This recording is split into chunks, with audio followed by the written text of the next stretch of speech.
Hey, you, could you just take a bit of a second just to go to my YouTube channel and just click the like and subscribe button? I don't know why, but just please, I would like to get your support if you don't mind. Please, HBO, help a brother out. Can you please do that? Just 2 seconds, 2 seconds of your life, 2 seconds. I don't know why, but just, yeah, I would like to have your support. Just 2 seconds, 2 seconds. Like, it's not very much, not very much, just 2 seconds, just cut. That's it, done.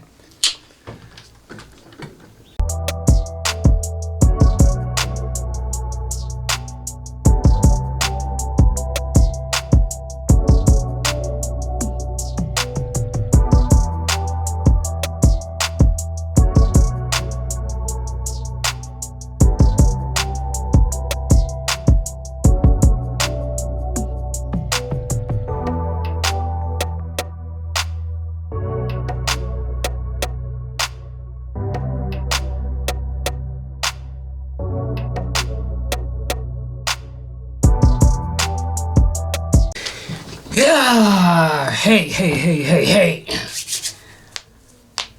Welcome to the start of it all, part 2. Now, in this part, usually what I've discussed in the previous video, which was how you start, how you get things together, getting your gear, how you get inspired. And then once you get inspired, you start using the camera, going forward. All of those things, those will be on your part 1. Now the part 2 is when now you are at the climax. You are at your peak of your photography. So how it started, like, okay, fine, now you're inspired, now you fell in love with the craft. Now this is where everything starts to differentiate between you and other people. Other people just go into professional, and then other people go into creative. Now most people would actually argue that professional and being creative, it's one and the same thing. I'll tell you right now, it's really not. It's really not. Because when you are a creative, here's the difference. When you're a creative, you have a certain eye that most professionals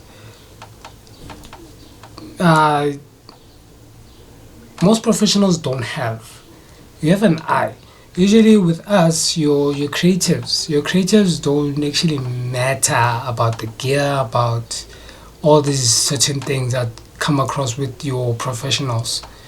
They don't matter that much. With us, we more focused on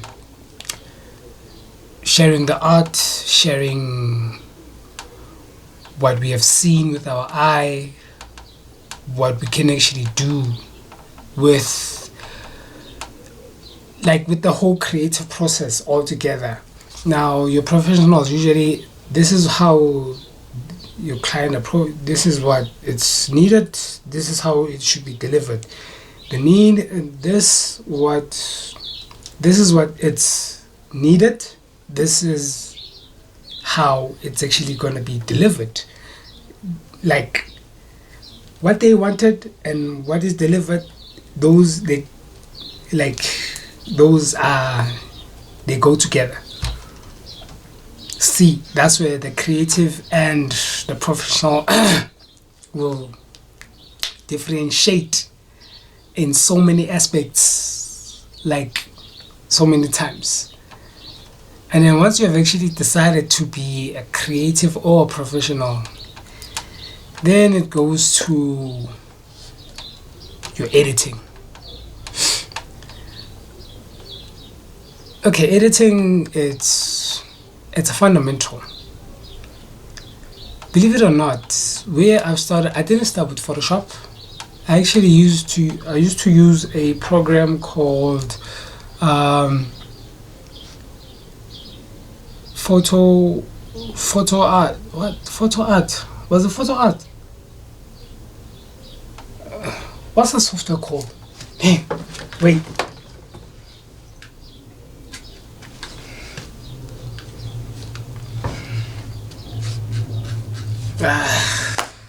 Can't believe I'm googling this. Uh,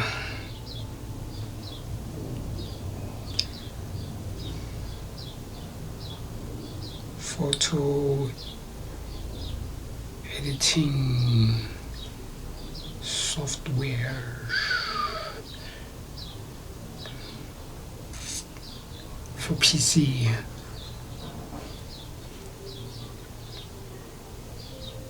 Oh, it was actually called Paint Shop. Photo editing Paint Shop. That's the name of the software. Photo editing Paint Shop. Yeah, that's what it's called. Yes. Photo editing Paint Shop. Well, it's actually called Paint Shop, but it's usually there's photo editing, then there's video editing on Paint Shop. Like that's professional. That's where I actually started, and then I went to Coral Draw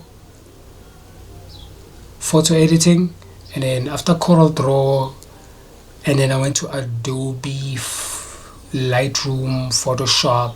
Yeah. The reason is because the reason why I switched is because Paint Shop was, what can I say, just that. Like you pick up your brightness, your aperture, your contrast, and then that was it. It didn't have so much flexibility. It didn't have so much manipulation to your photos and stuff. Yeah, like it didn't have so much. And then the next software I've actually tried was a Windows one. I think it was called Photos. I think Apple still has it, and Windows they still have it, but right now it's actually incorporated with the photo viewer and stuff. I think yeah, it's still there, but it only allows you to do like minor things, like few things. You can't change the color, the brightness, the you can't bring up the colors. Like maybe your blue would be like vivid blue, or your skin would be like the saturations and stuff. It doesn't have too much play. Unlike your Adobe systems, your Lightrooms, your Photoshops, where they have a lot of plays, they have a lot of color grading, they have a lot of color spectrum, the hue, the saturation, blah blah blah blah blah. Like if you get the software, then you'll know what I'm actually talking about. Yeah, so that's where I actually started. I didn't start with Lightroom and Photoshop. I actually got introduced from photo editing, Paint Shop, and then going on forward, and then I was introduced to Windows, and then going on forward, and then I was like, oh, okay, these things don't have so much flexibility as the much flexibility that I wanted, and then I just went to, and then someone told me about, hey, dude, just try Photoshop. Okay, then I tried Photoshop, and then I tried Lightroom, and okay, I got kind of interested, and then I was like, damn, this software is actually pretty good. I don't know, like the software was actually pretty good, and it still is like the best editing software you can ever do for your PC or Mac, whatever. But that software, it's still going on. You can have a subscription for a year. You can have a subscription for a lifetime. Or I actually had the lifetime license, and then somehow it doesn't work with Windows 10 anymore, and which I'm about to upgrade to Windows 11 later on this year or maybe next year. So that software is not going to work, which was the CS6 package. I don't think it is gonna work. I think they want me to go to the CC provision. I think I've used CC time and now and again. So yeah, I still use it. And then once you get in there, then everything should be content, brilliant, nice. And unfortunately, this is the part where we don't like to do, because it's a lonely one. We have to sit here alone, look at pictures of 150 different pictures, deciding, okay, which color should I in first. Like we like even I grew to love editing, but I also didn't like editing. So I'm kind of in the in between.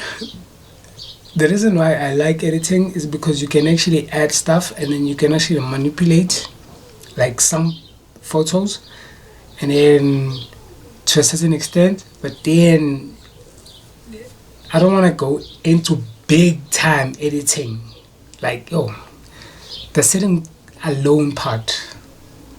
That's the problem. Like for most of us, like that's mainly the problem. We like it, we don't like it. Unfortunately, we have to live with it. And then that's how you edit. When you edit, it's actually gonna say on which part you are. That's how you're gonna sell your own work. If you wanna sell your work, yeah. If you wanna do it as a hobby, you can still shoot, but then the way you edit will say so much about you, and then clients will start to come to you instead of, because remember, like at the end of the day, we need to make money out of this, or as a side hustle, or as something which is like me, an endeavor, a hobby and a profession at the same time. Yeah. And then in editing, and then I really got started with editing at some point, and then I edited some few pictures, manipulated a very few, and then sometimes this kind of gets you into that graphic design interest. Sometimes, not always, but sometimes. Yeah. And then, but then as you grow, as you learn and you grow, then your your camera, your gear actually, as you go forward, you kind of get this thing where when you grow, you need to grow with. Sometimes you need to grow with your equipment, or getting extra lenses. I think I've actually spoken about this, but getting like extra lenses, which lenses I have in my bag, which lenses I carry so much, which lenses I would like to try, which lenses I do like, which lenses I would rather prefer. Then that one, it actually comes to you, and then which lenses are your primes, your zoom. You get to know the knowledge of each and every one, and then you start to supplement, and then go back and forth, and then you go to like your camera section, then you start to understand what's the difference between a crop sensor, a crop sensor and a full frame. What's the major difference? Is it really this is where you decide, where is it really a must for you to have a full frame? Is it really a must for you to have a crop sensor? Because in most cases, the crop sensor, I think that's where most of us actually start from, the crop sensors. Because remember, with your crop sensors, you can use both full frame lenses and STM lenses. So your full frame lenses, your 50 mil, I think that's a very best example. 50 mil, it's actually it's a prime lens, but then it was mainly made for your full frame cameras. Yeah, it was mostly or mainly made for full frame cameras, but since your crop sensor cameras are the most popular ones, so they decided no, let's make a crop sensor. I think Canon actually has this. Yeah, Canon actually has this where you can actually use your USM lenses on an STM camera. STM, like your crop sensor camera. Yeah, I think they actually have that. And then how you shoot, and then you just kind of develop a style. Okay, some people go on to abstract, where you have to squint to see a certain photo, like, you know what I'm saying? Yeah, and yeah. Wow, I think this is by far the most shortest video I've ever done. If you actually like the video, you can hit the like button, subscribe if you want to. Please help your boy out. Anyways, I'll see you on the next one. Peace.